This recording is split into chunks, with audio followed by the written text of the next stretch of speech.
नमस्कार साथियों, स्वागत है आप सभी का अंकित इंस्पायर्स इंडिया पर। मैं हूं अंकित अवस्थी। वर्तमान परिदृश्य में जिस प्रकार के हालात आपने बनते दुनिया में देखे, वहां पर कुछ चुनौतियां आपने और हमने बहुत अच्छे से महसूस की हैं। चुनौतियों में आपने देखा कि किस तरह से अमेरिका ने जब ईरान पर हमला किया तो ईरान ने बदले की कार्रवाई में जितने भी उसके पड़ोसी मुल्क थे जो अमेरिका के साथी थे उनको निशाना बनाया। इन निशानों के आंकड़े अब खुद बयान हैं कि सैकड़ों की संख्या में लोगों का घायल होना, लोगों का मरना अब यह नंबर की तरह आपको मैप पर दिखाई देता है। ऐसे में एक और चीज चर्चा में आई कि जहां ईरान ने इन सभी देशों को नुकसान पहुंचाया, जिस देश ने सबसे बढ़ चढ़कर युद्ध किया, तुलनात्मक रूप से उसका नुकसान सबसे कम हुआ। बात हम इजराइल की करते हैं। जब हम इजराइल की बात करते हैं तो चर्चा होती है कि युद्ध तो इजराइल और ईरान का ही था, अमेरिका कंधे पर हाथ रखकर चल रहा था। इसके बावजूद भी ईरान इजराइल का उतना नुकसान नहीं पहुंचा पाया जितना ईरान का नुकसान हुआ। जैसे आंकड़ों में अगर हम बात 21 अप्रैल तक के हुए नुकसान की करें तो ईरान में लगभग 3,500 लोग मारे गए, वहीं इजराइल के अंदर 26 लोगों के मारे जाने की खबर आती है। यह सब कैसे हुआ? तो चर्चा हुई कि इजराइल के पास एक बहुत ही जबरदस्त डिफेंस सिस्टम है जिसका मल्टीपल टाइम आप और हम चर्चा कर चुके हैं, नाम जिसका आयरन डोम सिस्टम है। इसी आयरन डोम से प्रभावित होते हुए अमेरिका ने अपना गोल्डन डोम प्रोजेक्ट शुरू किया। इस आयरन डोम के चलते ईरान की कितनी ही मिसाइलें उस पर आए, वो सब की सब नाकामयाब हो जाती थी। हालांकि कुछ एक मिसाइलें, क्योंकि अल्टीमेटली जो एक्यूरेसी थी वो 99.9% भी है, तो 0.01 की जो मिस्टेक है उसकी वजह से इजराइल को नुकसान हुआ। हालांकि दुनिया को यह महत्व समझ में आया कि आयरन डोम वाकई में बड़ी चीज है। अब अमेरिका है तो वो आयरन नहीं गोल्डन बनाएगा, तो उसने अपनी तरफ से गोल्डन डोम प्रोजेक्ट किया और कहा पूरे नदर्न अमेरिकी हेमिस्फेयर को मैं पूरी तरह सिक्योर कर दूंगा कि कोई भी गोला आकर के अमेरिका पर ना गिरे। भारत कहां पीछे रहने वाला था? भारत ने इसी प्रकार से अपना एक सिस्टम डेवलप करने की अनाउंसमेंट पिछले इस पर 15 अगस्त के अवसर पर, स्वतंत्रता दिवस के अवसर पर लाल किले की प्राचीर से प्रधानमंत्री के मुंह से किया था। नाम था उसका सुदर्शन चक्र। आज फिर से उसकी चर्चा होने लगी है। प्रधानमंत्री के द्वारा की गई घोषणा का क्या एग्जीक्यूशन हुआ और क्या होने जा रहा है, चर्चा क्यों उठी, उसका भी मैं आपको रेफरेंस दे देता हूं। चर्चा इसलिए उठी कि हमारा दुश्मन पाकिस्तान चीन के साथ मिलकर के हाल ही में एक सैटेलाइट लॉन्च किया है और पिछले साल से लेकर अब तक ये चौथी सैटेलाइट है। और ये जो सैटेलाइट है इसका असल उद्देश्य बताया गया है कि डिजास्टर को देखने के लिए, कृषि को मैनेज करने के लिए, तूफान वगैरह पकड़ने के लिए है, लेकिन वास्तविकता में ये भारत पर निगरानी रखने के नाम पर इन्होंने सैटेलाइट लॉन्च किया है। आज सैटेलाइट लॉन्च हुआ है, कल को सैटेलाइट के थ्रू हमले प्लान किए जाएंगे। ऐसे में भारत के सुदर्शन चक्र की चर्चा फिर से होने लगती है। चर्चा होने लगती है कि हमारे देश में जो मिशन सुदर्शन चक्र अनाउंस हुआ था वो कहां तक पहुंचा। उम्मीद की जा रही है कि उस सुदर्शन चक्र के आने के बाद दुश्मन हम पर हमला नहीं कर पाएगा। तो चलिए आज के सेशन में इन सारी बातों को आपके साथ डिस्कस करते हैं कि भारत का सुदर्शन चक्र किस तरह से गोल्डन डोम से भी शायद एक नेक्स्ट लेवल का कदम होगा। भारत के द्वारा अनाउंस किया गया यह सुदर्शन चक्र किस तरह से 3 लेयर सिक्योरिटी मैनेज करेगा, क्या क्या इसके अंदर सुविधाएं होंगी और कब यह अपडेट होकर लॉन्च होने जा रहा है। सारी बातें डिटेल में करते हैं। उससे पहले आपसे एक रिक्वेस्ट करते हैं। रिक्वेस्ट है चैनल सब्सक्राइब करने की। आपके चैनल के नीचे सब्सक्राइब का ऑप्शन दिया हुआ है, जहां आप वीडियो देख रहे हैं उसे क्लिक कर दीजिए और इसे क्लिक करके उस ग्रुप में शामिल हो जाइए जिन्होंने हमें ऑलरेडी सब्सक्राइब किया हुआ है।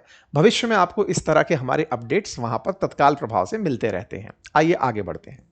चर्चा ही सुदर्शन चक्र की कैसे आई? हुआ यह कि शनिवार रात को चीन ने पाकिस्तान के एक नए सैटेलाइट, नाम था इसका PRSCE-03, इसका सफलतापूर्वक लॉन्च किया। यह लॉन्च इन्हें ताइवान सैटेलाइट लॉन्च सेंटर से किया था। इसको लॉन्च करने के लिए जो इन्होंने रॉकेट काम में लिया उसका नाम लॉन्ग मार्च 6 कैरियर रॉकेट था, जिसने सैटेलाइट को ले जाकर अंतरिक्ष में उसकी सुनिश्चित कक्षा में डाल दिया। लेकिन चीनियों ने और पाकिस्तानियों ने अपने लेटर में यह कहीं नहीं बताया कि इसे कहां पर छोड़ा गया। लो अर्थ ऑर्बिट में, मिडिल अर्थ ऑर्बिट में, हाई अर्थ ऑर्बिट में नहीं बताया गया। बस यह आया कि पाकिस्तान का इंडिजीनियस EO3 सैटेलाइट जो है वो माइलस्टोन हमने स्थापित कर दिया है। बकायदा पाकिस्तान के द्वारा इसकी तस्वीर लॉन्च की गई। देखिए हमने कितनी बड़ी कामयाबी अर्जित कर ली है। पाकिस्तानी इस बात को बताने से बचते रहे कि ये काम हमने चाइना की मदद से किया है, लेकिन चाइना ने इस बात को ज़्यादा देर तक नहीं रखा। उसने थोड़ी ही देर बाद डाल दिया कि ये हमने अपने लॉन्ग मार्च 6 रॉकेट से किया है और हमने इसे सक्सेसफुली लॉन्च करके उसकी प्रीसेट ऑर्बिट में, यानी कि जो पूर्व निर्धारित कक्षा थी, हमने वहां उसे छोड़ दिया है। ये कारनामा इन्होंने ताइवान सैटेलाइट लॉन्च सेंटर से किया। अच्छा, अब ये होता क्या है, आसान भाषा में मैं कई बार पहले भी बता चुका हूं। हम लोग दिवाली के समय जब पटाखे चलाते हैं तो उसमें से एक रॉकेट भी होता है। वो रॉकेट जिसमें आग लगती है तो वो ऊपर की तरफ जाता है। तो समझिए कुछ वैसा ही रॉकेट ये भी है जो इन्होंने चलाया। अब ये जो रॉकेट इन्होंने चलाया ना, ये जिसमें आग लगी और ये उठा, इसके कैप पर एक पेलोड ले जाने का सिस्टम होता है और उस पेलोड में ही सैटेलाइट को रख दिया जाता है। तो ये रॉकेट जब आग लगते हुए ऊपर जाता है तो ये उस हाइट तक पहुंचता है जहां तक इसे पहले से निर्धारित किया गया कि यहां तक सैटेलाइट पहुंचाइए। अगर नियत की मतलब दूरी है कि 500 किलोमीटर तक पहुंचे तो लो अर्थ ऑर्बिट, 1000-2000 तो मिडिल अर्थ ऑर्बिट और 35,000 तक हाई अर्थ ऑर्बिट की रेंज को माना जाता है। ऐसे में इसके पेलोड्स जब रखे हुए जाते हैं तो इन पेलोड्स में सैटेलाइट रख देते हैं। अलग अलग सैटेलाइट्स रखे जाते हैं। जैसे भारत भी जब अपने सैटेलाइट्स भेजता है तो इनके रॉकेट का नाम GSLV, PSLV, ये रॉकेट्स हैं हमारे पास। पाकिस्तानियों के पास में अपना ये सिस्टम सक्सेसफुली कामयाब नहीं है। ऐसे में ये चाइना की मदद से अपने सैटेलाइट को भेज दिए। अंतरिक्ष में ये सैटेलाइट पहुंचा तो खबर आई कि ये चौथा सैटेलाइट है। इससे पहले इन्होंने 2025 में भी सैटेलाइट भेजे थे। तो देखो अक्टूबर 2025 की न्यूज कटिंग, ऐसे देखो फरवरी 2026 की न्यूज कटिंग। तो 3 बार इन्होंने सैटेलाइट्स भेजे। तो अक्टूबर 25 में भेजा, फरवरी 26 में भेजा। इन्होंने 3 बार सैटेलाइट ऑलरेडी भेजे हुए हैं। तो कुल मिलाकर चीन पाकिस्तान की मदद के लिए सैटेलाइट्स भेज रहा है। इतना ही नहीं, चाइना तो अब पाकिस्तान के 2 एस्ट्रोनॉट्स को लेकर अंतरिक्ष भी घुमाने ले जा रहा है। चाइना ने अपना तियांगोंग स्पेस स्टेशन अंतरिक्ष में स्थापित किया था 2021 में। जैसे इंटरनेशनल स्पेस स्टेशन है ना, जैसा भारत अपना गगनयान बनाना जा रहा है ना, वैसे ही चाइना वालों का एक तियांगोंग स्पेस स्टेशन है जो ऑलरेडी अंतरिक्ष में तैर रहा है। 2021 से ऑपरेशनल है। 3 लोग उसमें रहते हैं। तो इसमें 2 पाकिस्तानियों को ले जाने की बातचीत चल रही है कि चलो भाई 2 पाकिस्तानियों को हम अंतरिक्ष घुमाकर लेकर आएंगे। ये सारे काम ये जो करते हैं स्पेस स्टेशन तक पहुंचने के, उसके लिए जैसे भारत में श्रीहरिकोटा है, ऐसे ही इनके यहां पर ताइवान करके जगह है, वहां से इसे लॉन्च किया जाता है। अच्छा, अब ये तो हो गया इनका अपडेट। हमें क्यों चिंता? हमें चिंता इसलिए, जैसे आप मान लीजिए कि मैं आपके घर के बाहर एक कैमरा लगा दूं, मुझे आपके घर की सारी सूचनाएं मिलने लगे। अब मैं ऐसा कैमरा लगा दूं कि पूरा ड्रोन बनकर वो आपके घर के अंदर तक की तस्वीरें लेता रहे। आप पूरी तरह मॉनिटर होते रहेंगे। अब अगर मुझे ये जानकारी है कि आप मेरे दुश्मन हैं तो मैं आपकी पूरी निगरानी रखना चाहूंगा। पाकिस्तान तो हमारा सख्त दुश्मन है, तो वो तो हमारी एक एक निगरानी रखना चाहेगा और चीन के साथ मिलकर तो वो उस निगरानी को और ज़्यादा करना चाहेगा, क्योंकि तकनीकी में चीन बहुत फार बेटर हो चुका है। ऐसे में भारत की चिंताएं होना लाजमी है कि भैया सुनो, ये जो ऊपर अंतरिक्ष में तुम कैमरा भेज दिए हो जिससे आप पूरा पूरा भारत को फोटो खींच के देखोगे, अब हम क्या कर सकते हैं, हम अपनी सुरक्षा के लिए क्या कर सकते हैं और कैसे हमारी सुरक्षा और बेहतर हो कि दुश्मन कभी हमारे ऑलरेडी भेजे हुए सैटेलाइट्स को नुकसान ना पहुंचाए। यहीं से चर्चा निकली कि चलो भाई भारत को सुरक्षित करते हैं। भारत को सुरक्षित करें किससे? होने वाली मिसाइल हमले से, फाइटर जेट्स के हमले से। तो करने के लिए क्या करें? तो हमने अपने दिमाग में सबसे पहली चर्चा निकाली हमारे अपने SBS-3 सिस्टम की। SBS-3 सिस्टम की चर्चा सुदर्शन चक्र की चर्चा के रूप में निकल कर आई, जिसे स्पेस बेस्ड सर्विलांस सिस्टम कहते हैं। असल मायने में भारत ने 27,000 करोड़ का अगले 10 साल के लिए बजट रखा है 52 सैटेलाइट भेजने का। इन 52 सैटेलाइट सिस्टम को संयुक्त रूप से सुदर्शन चक्र कहा जाएगा, जिसमें से 21 सैटेलाइट को भेजेगा इसरो और 31 सैटेलाइट प्राइवेट कंपनियों के द्वारा भेजी जाएंगी। 2026 का जो तीसरा जो वो होगा, थर्ड क्वार्टर जो होगा अगस्त सितंबर के बाद का, उस समय इन सैटेलाइट्स को भेजने की सुर्खियां आपको सुनने को मिल जाएंगी। ये कुल 52 सैटेलाइट जमीन में 500 किलोमीटर से लेकर 36,000 किलोमीटर तक जमीन से ऊंचाई पर इन्हें छोड़ा जाएगा और इन्हें बाकायदा इसरो, DRDO और ये एयरफोर्स सब मिलकर के एक तरह से स्पेस फोर्स के पॉइंट ऑफ व्यू से भेजेंगी। इनके अंदर जो सैटेलाइट्स जाएंगी उनमें से सिंथेटिक अपर्चर रडार लगी हुई सैटेलाइट्स भी होंगी। ये सबसे खास मानी जाती हैं। कहा जाता है कि अगर बादल है, कोहरा है, फॉग है, जो भी है, मतलब बारिश भी है, तो भी ये 24 घंटे बढ़िया पिक्चर क्वालिटी के साथ फोटो खींच सकती हैं।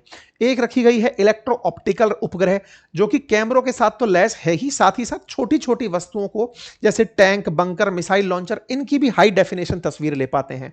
और तीसरा रखा गया है कम्युनिकेशन और डेटा रिले सैटेलाइट, जिनका काम काम यह होगा कि ये हैक प्रूफ संचार सुनिश्चित करें।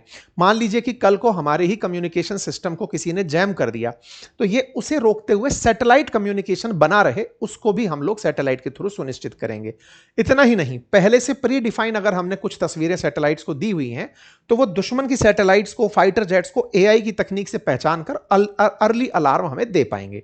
तो ये जो हमने सुदर्शन चक्र का विकास करने का सोचा है, ये काम कैसे करेगा उसे समझिए। जब सामान्यतः क्या होता है कि जब कोई फाइटर जेट या मिसाइल हमारी अर्थ पर हमला करने, मान लीजिए कि भारत पर हमला करने के लिए दुश्मन के क्षेत्र से चली, तो हमारे देश में लगे हुए जो रडार होते हैं वो रेडियो डिटेक्शन एंड रेंजिंग के थ्रू रेडियो वेव्स भेज भेज करके उन्हें डिटेक्ट करते हैं कि अच्छा ये कोई फ्लाइंग ऑब्जेक्ट है जो हमारे दुश्मन की सीमा से हमारे क्षेत्र में एंट्री कर रहा है। तो वो वहां से तुरंत प्रभाव से सूचना भेजता है उन क्षेत्रों पर जहां पर मिसाइलें तैनात हैं, या फिर एयरफोर्स को कि सुनो वार्निंग है, कोई दुश्मन का ऑब्जेक्ट उड़कर हमारी तरफ आ रहा है। तो तत्काल प्रभाव से फाइटर जेट्स रन करते हैं और उनको निशाना बनाते हैं, या पहले से तैनात जो सैटेलाइट्स हैं, वो मिसाइल्स हैं, वो उनको निशाना बनाती हैं। ये सामान्य सिस्टम होता है। लेकिन आजकल तकनीक ऐसी विकसित होने लगी है कि रडार को लोग जैम कर देते हैं। रडार की जो तकनीक है उसमें जो रेडियो वेव्स आती हैं उनको जैम कर देते हैं, या फिर इस तरह के फाइटर जेट्स यूज करते हैं जिनमें स्टेल्थ टेक्नोलॉजी लगी है, यानी कि वो रेडियो वेव से पकड़ में ही नहीं आते। इन दोनों ही परिस्थितियों से निपटने के लिए अंतरिक्ष के अंदर सैटेलाइट लगाने का प्रावधान हुआ।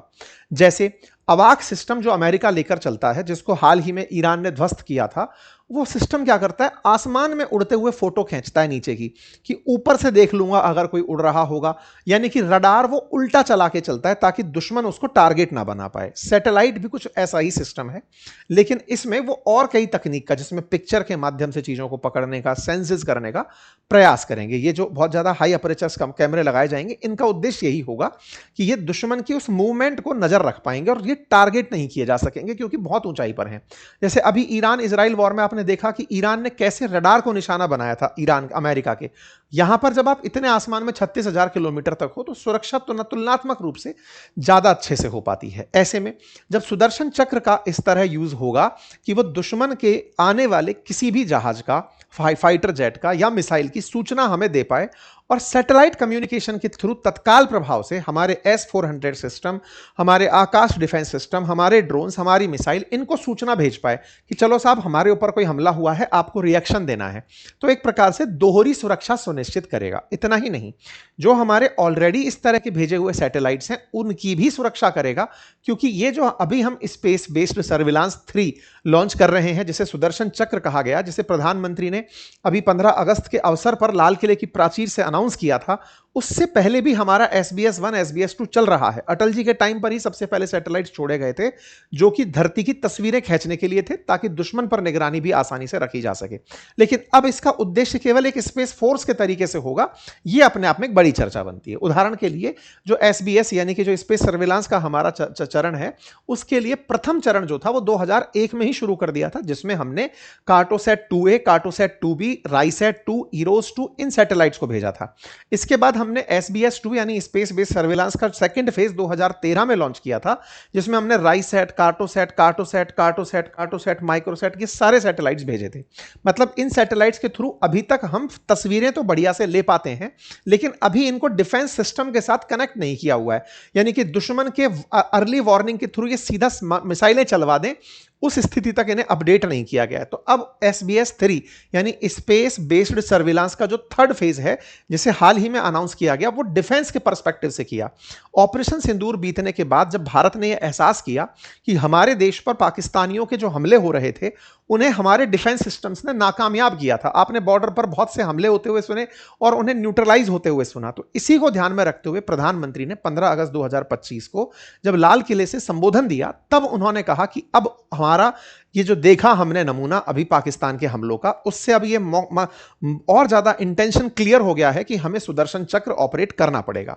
और इस काम के लिए भारत ने 10 साल का टारगेट लिया है, जिसमें हम ना केवल अपनी डिफेंस को मजबूत करेंगे, बाकी अटैक को भी सुनिश्चित करेंगे।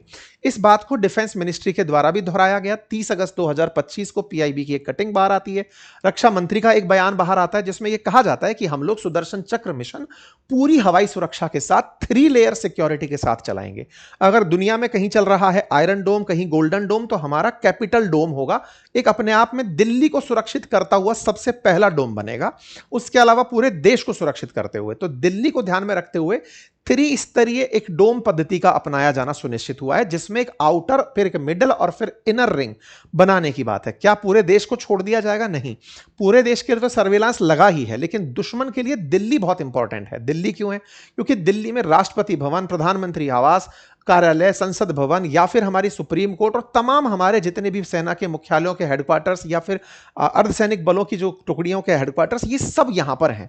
तो ऐसे में दुश्मन के लिए दिल्ली बहुत इंपॉर्टेंट है, और इसी को ध्यान में रखते हुए इस पर आउटर रिंग, मिडिल रिंग और इनर रिंग लगा करके इसको पूरी तरह से सेफ गार्ड करने का प्रयास किया जाएगा। इतना ही नहीं, दिल्ली के अलावा भी देश के जो खास सरकारी स्थान हैं उनकी सुरक्षा भी इनके 3-3 लेयर्स के थ्रू सुनिश्चित करने का प्रावधान रखा गया है। डीआरडीओ हाल ही में एक ऐसी तकनीक का भी इजाद कर रहा है। होता क्या है ना कि हाइपरसोनिक मिसाइल जिसकी स्पीड 5 मैक से ऊपर की होती है, जो लगभग 10,000 किलोमीटर या 6,000 किलोमीटर प्रति घंटे से ऊपर की रफ्तार से चल रही होती है, उस गति से चल रही मिसाइल को ट्रैक करना बहुत मुश्किल होता है, क्योंकि जब मिसाइल चलती है तो अपने आसपास एक इलेक्ट्रोमैग्नेटिक फील्ड पैदा करती है। कहा जाता है कि एक प्लाज्मा का फील्ड मैटर जनरेट होता है जो उस तरफ जा रही रेडिएशंस को भगा देता है। मतलब अत्यधिक तेजी से जाती हुई जो मिसाइल होती है उसको ट्रैक नहीं करने के कई कारण होते हैं। एक तो गति अपने आप में होती है, और दूसरा क्या होता है, जिन रेडिएशंस को भेजकर आप उसे ट्रैक करना चाहते हैं वो उसके प्लाज्मा को तोड़ के अंदर नहीं जा पाती। फाइटर जेट्स के अंदर जैसे स्टेल्थ टेक्नोलॉजी होती है, लेकिन फाइटर जेट्स 2.5 मैक से ऊपर के हैं ही नहीं दुनिया में, 3 मैक अधिकतम पकड़ लो। लेकिन जो हाइपरसोनिक मिसाइल है 10-10 मैक तक की हैं, तो उन्हें पकड़ना बहुत चुनौतीपूर्ण कार्य होता है। तो डीआरडीओ अब इस प्लाज्मा तकनीक को तोड़ने के अंदर काम कर रहा है, और वो इसे भी मिशन सुदर्शन चक्र के अंदर डालने का प्रयास कर रहा है कि जो प्लाज्मा तकनीक से युक्त जो मतलब प्लाज्मा बनता है उसको तोड़ने के लिए DRDO electric radar development establishment की प्रयास में है, और जिसमें 6,000 किलोमीटर प्रति घंटे की रफ्तार की जो मिसाइलें हैं उन्हें पकड़ा जा सके। इसके लिए एल बैंड ऐसा यानी active electronic scanned array radar का भी इस्तेमाल किया जाएगा, जो कि प्लाज्मा के साथ में कम प्रभावित होगा। ऐसी भी स्पेस टाइम एडेप्टिव प्रोसेसिंग विकसित की जा रही हैं, ऐसी एल्गोरिदम विकसित की जा रही है डीआरडीओ द्वारा सॉफ्टवेयर की मदद से, जो कि प्लाज्मा बनता देख करके उसे पहचान पाए। इस काम के लिए रडार में भी इन दिनों बदलाव चल रहे हैं, यानी आने वाले समय में हम केवल सैटेलाइट्स के थ्रू ही नहीं, हमारे डीआरडीओ की रिसर्च जो है उसके थ्रू भी अपने डिफेंस को मजबूत करेंगे, हमारी सुरक्षा को सुनिश्चित करेंगे। उम्मीद है कि आपको यह जानकारी काम की लगी हो।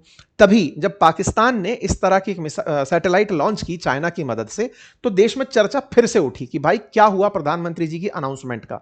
तो अपडेट है कि 2026 के 3rd क्वार्टर में इसका लॉन्चिंग होना शुरू हो जाएगा।